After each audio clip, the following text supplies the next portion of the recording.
Hi అండి, నా పేరు Lakshmi. Welcome back to Varshita daily life style. ఈరోజు వీడియోలో ఎంతో ఆరోగ్యకరమైన ట్రెడిషనల్ రెసిపీ మునగాకు పచ్చడి ఎలా చేయాలో చూద్దాం. మామూలుగా అయితే మునగాకు పప్పు, మునగాకు ఫ్రై, మునగాకు కారపొడి చేసుకుంటాం కదా. మునగాకు పచ్చడి కూడా చాలా టేస్టీగా ఉంటుంది. అంతేకాకుండా ఇది వారానికి 2-3 సార్లు మునగాకుని తీసుకోవడం వల్ల చాలా హెల్త్ బెనిఫిట్స్ ఉన్నాయి. తప్పకుండా ట్రై చేయండి. ముందుగా చిన్న బౌల్ తీసుకోండి. నిమ్మకాయ సైజు అంత చింతపండు తీసుకుని చిన్న టీ గ్లాస్ వాటర్ వేసి నానబెట్టుకోండి. మునగాకుని తీసుకుని ఆకులు కట్ చేసుకుని బాగా 2-3 సార్లు కడుక్కున్నాక కొంచెం ఆరబెట్టుకోండి. పొడి పొడిగా ఉంటే వేయించుకునేటప్పుడు తొందరగా వేగిపోతాయి. నేను మీడియం సైజ్ బౌల్ ఒక బౌల్ తీసుకుంటున్నాను. స్టవ్ వెలిగించుకుని ఒక ప్యాన్ పెట్టుకుని ప్యాన్ వేడెక్కినాక సిమ్లో పెట్టుకోండి. 1 స్పూన్ ఆయిల్ వేసుకోండి. ఈ ఆయిల్ వేడెక్కినాక ఏదైనా 1 స్పూన్ కొలతగా తీసుకోండి. 2 స్పూన్ల శనగపప్పు, 1 స్పూన్ మినపప్పు. నేను పొట్టు మినపప్పు వేస్తున్నాను, మీరు నార్మల్ మినపప్పు కూడా వేసుకోవచ్చు. 1 స్పూన్ ధనియాలు, చిన్న టీ స్పూన్ జీలకర్ర, 6 ఎల్లుల్లిపాయ రేకులు పొట్టు తీసి వేసుకోండి.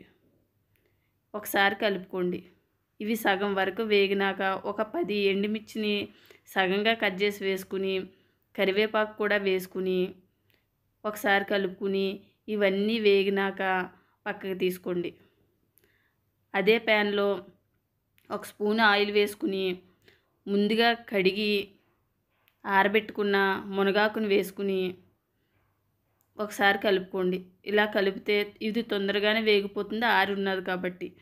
ఆరకపోయినా పర్లేదు, డైరెక్ట్ కూడా వేసుకోవచ్చు.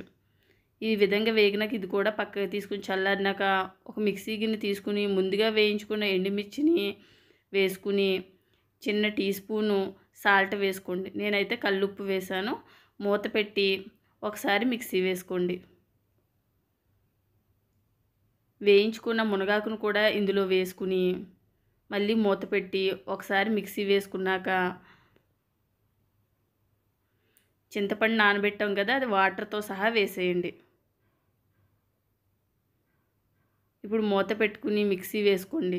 మధ్య మధ్యలో స్పూన్తో తిప్పుతూ మిక్సీ వేయండి. ఈ విధంగా వాటర్ సరిపోతే కొంచెం వాటర్ యాడ్ చేసుకోండి. ఇది పక్కకు పెట్టుకోండి. స్టవ్ వెలిగించుకుని అదే ప్యాన్ పెట్టుకుని 4 స్పూన్ల వరకు ఆయిల్ వేసుకోండి. మీరు ఎంత ఎక్కువ ఆయిల్ కావాలంటే అంత వేసుకోవచ్చు, తక్కువ ఆయిల్తో కూడా చేసుకోవచ్చు.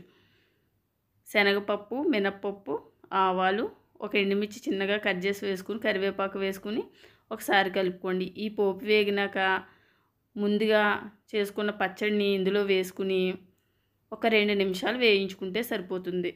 ఏమీ ఎక్కువసేపు వేగన అవసరం లేదు. ఇది ఒక 2 రోజుల వరకు బయట ఉంటుంది. ఫ్రిడ్జ్లో అయితే వారం రోజులైనా ఉంటుంది. ఈ విధంగా 2 నిమిషాలు వేయించుకుంటే మునగాకు పచ్చడి రెడీ అయ్యింది. ఇది చాలా టేస్టీగా ఉంటుంది. తప్పకుండా ట్రై చేయండి. వేడివేడి అన్నంలో నెయ్యి వేసుకుని తింటే బాగుంటుంది. అలాగే మనం ఇడ్లీ దోశలో కూడా యూజ్ చేసుకోవచ్చు. అంతేనండి. ఈ వీడియో మీకు నచ్చినట్లయితే లైక్, షేర్, సబ్స్క్రైబ్ చేసుకోండి. సబ్స్క్రైబ్ తప్పకుండా చేయండి. Thank you for watching. Bye bye.